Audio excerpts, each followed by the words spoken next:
A vow in the fire. When life set their marriage on fire, they could have walked away. But instead, they chose to walk through it together.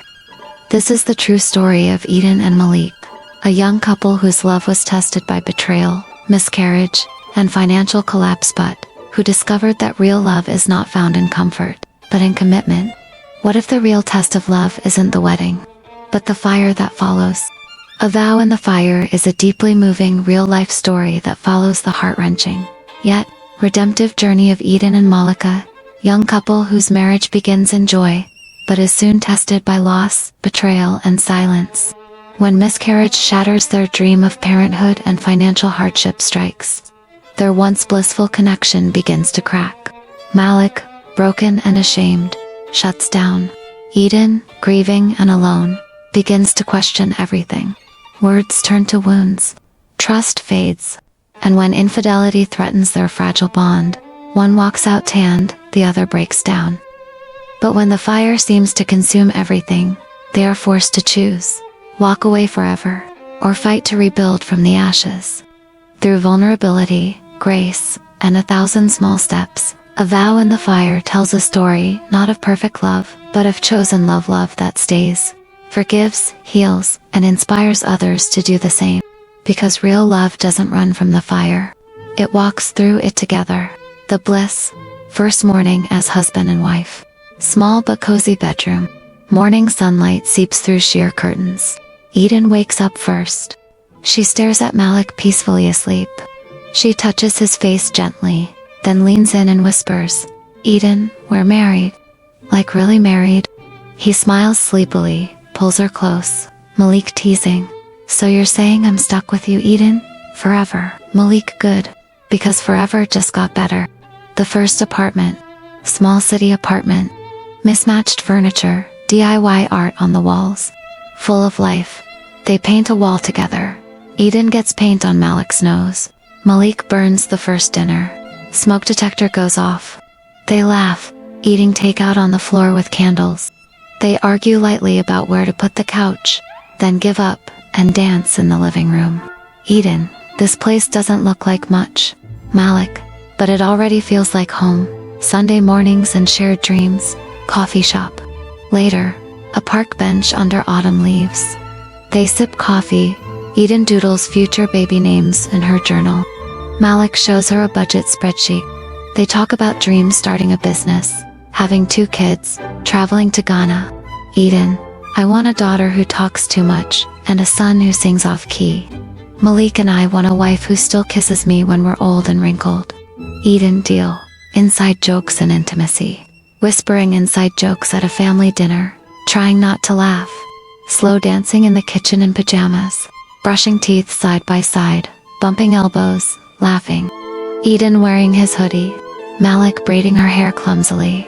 Eden, we didn't have it all, but we had each other. And in those early days, that was enough. The vow, rewind. Eden's father wiping a tear. Malik's mother holding her chest, emotionally. The moment they say I do, slow motion shot of the kiss, confetti in the air. Malik, we promised forever, with trembling voices, not knowing what forever would demand. A bill from the hospital lies on the kitchen table. Malik stares at his phone.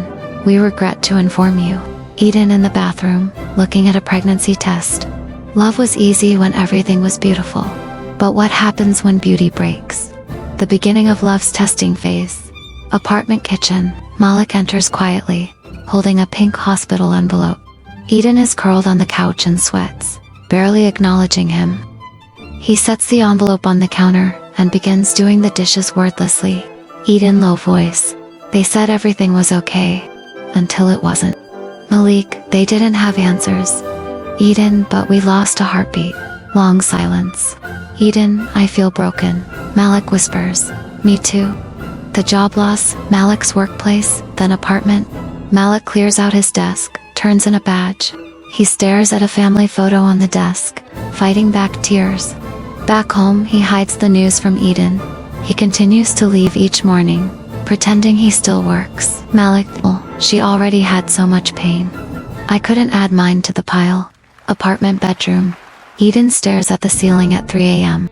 Malik lies beside her, eyes open, backs turned to each other. Later, they sit at the same table, eating in silence. Eden opens a bill. Eden, you said you paid this, Malik? Eden, when Malik Tenza said I will. She gets up. The silence screams louder than words. Eden stops journaling. Malik leaves earlier, returns later. She cries while folding baby clothes that were meant for a future that's now vanished. Malik stands in the shower, hands on the wall, sobbing. Eden, we were married, but more alone than ever before. Temptation and betrayal. Malik alone at a bar. Malik scrolls through old college contacts. A message appears. Hey stranger, you still look good. He hesitates, then replies. You too. Hope you're well. Eden, later, sees the message thread while charging his phone. Her hands tremble. She walks into the hallway and screams into a pillow. The confrontation. Apartment, living room, dimly lit. Eden throws the phone onto the coffee table. Malik walks in, sees it. Eden, quiet rage. You broke something I was still fighting for. Malik, it wasn't an affair. Eden, it was a door you unlocked. And it slammed in my face. Malik, I don't even recognize us anymore. Eden, tears. Maybe you never really knew me to begin with. The walkout. Malik packs a bag. Eden watches but says nothing. He stands at the door. Malik, I don't know how to fix this. Eden, voice cracking. Then go figure it out. Door closes slowly. Silence. Eden collapses onto the floor, hugging her knees. Malik sits in his car, head on the steering wheel, crying. Sometimes, love shatters not with screams, but with silence. The silent apartment, their apartment, now colder and quieter. Empty coffee mugs. Piles of unpaid bills. Eden sits alone at the kitchen table, staring at her wedding ring. Her miscarriage flood her mind. Doctor's words. Hospital bed. Malik crying silently beside her. Eden, he left. But truthfully, he had been leaving long before his suitcase followed. A small guest room at his cousin's house. Malik lies on a mattress on the floor. He scrolls through photos of Eden. Their wedding? Her smile. He types a message. I miss you. But he never sends it. Phone rings. His cousin enters. Cousin, you look like a ghost. Man, you need to fix this. Malik, I don't know if I still can. Eden seeks help. Community center. Support group room. Eden sits among other women. She's nervous but speaks. Eden, I thought love was enough. I thought if I gave my all, he'd never walk away. The counselor nods. Counselor, love is a seed, but without care, it dies even in good soil. Eden crying, then breathing deeply. First flickers of strength returning to her posture. Malik's visit to his father. His estranged father's small house. Awkward silence at first. Malik asks, Malik, why did you leave Mom? Father, because I didn't want to feel weak. I thought walking away was strength. Malik, was it? Father, no. It was the easiest failure of my life. Powerful moment. Malik tears up. His father reaches across the table. No words. Just understanding. Breaking down. Alone. Eden's apartment. Nighttime. Eden listens to a voicemail from Malik. Malik voice trembling. I didn't fight for us the way I should have. I didn't hold on when the storm hit. But not a day has passed that I haven't wished I had. She cries but doesn't call back. Hitting rock bottom. Malik's car, parked outside the apartment. Malik sits behind the wheel in the pouring rain. He rehearses words aloud. Malik, I failed. But I still choose you. Even broken. Even late, I choose you. He finally gets out, stands outside her door, soaked, shivering. The door doesn't open yet. Just her hand on the knob. His shadow waiting outside. Fade to black.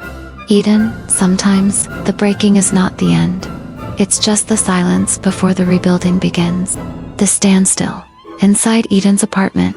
Door still shut. Eden stands with her hand on the doorknob. Malik waits outside in the cold rain, holding nothing but himself. She opens the door slowly. They lock eyes. No words. Moment she steps aside. He enters, dripping wet, unsure of what to do. She hands him a towel, silently. He wipes his face, then speaks. Malik voice low. I have no excuse. Only a confession. I ran when I should have stood still. I shut you out when you needed me the most. Pause. But I'm here now. And I want to rebuild. With you. Kitchen table. They sit opposite each other, a single candle between them. It's not romantic. It's raw. Eden, do you think one apology can fix months of silence? Malik, no. But maybe a lifetime of choosing you can. Eden, I don't trust you yet. Malik, then I'll earn it day by day. Tear by tear. She doesn't smile. But she doesn't walk away either. Malik joins her in counseling sessions. He makes breakfast. They sit on the floor with bills and notebooks, rebuilding their finances. Malik writes her daily notes on the mirror. Still choosing you. They go for a walk, not holding hands, but walking side by side again. Eden, healing wasn't a single moment. It was 1,000 little choices to stay, to breathe, to try. Community center. Malik stands nervously before a small audience, sharing their story at a relationship workshop. Eden watches from the back, arms folded. Malik to crowd. There was a time I almost let go of the best thing I'd ever been given. Because I thought love had to be easy to be real. But love doesn't prove itself in sunshine. It proves itself in the fire. Eden's eyes glisten. He catches her gaze. She nods, ever so slightly. The slow reconnection. Apartment balcony at sunset. Eden and Malik sit together, a blanket around them.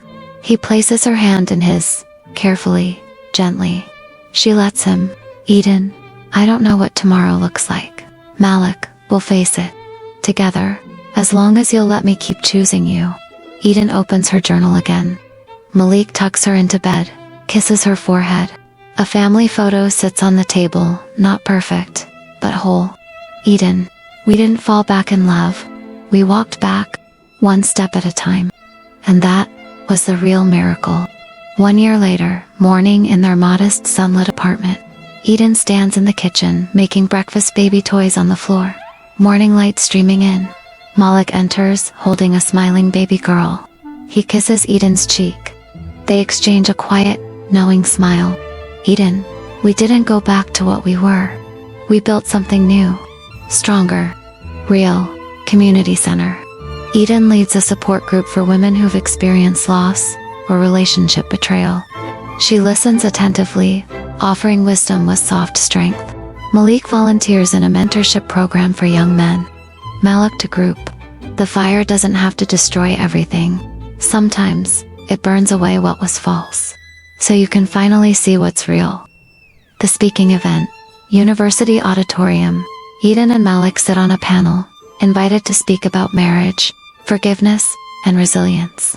Students listen, emotional and inspired. Malik, we came through pain, but not as victims. We chose love again when it was hardest. And that choice changed everything. Eden, we don't tell this story because it's perfect. We tell it because it's true.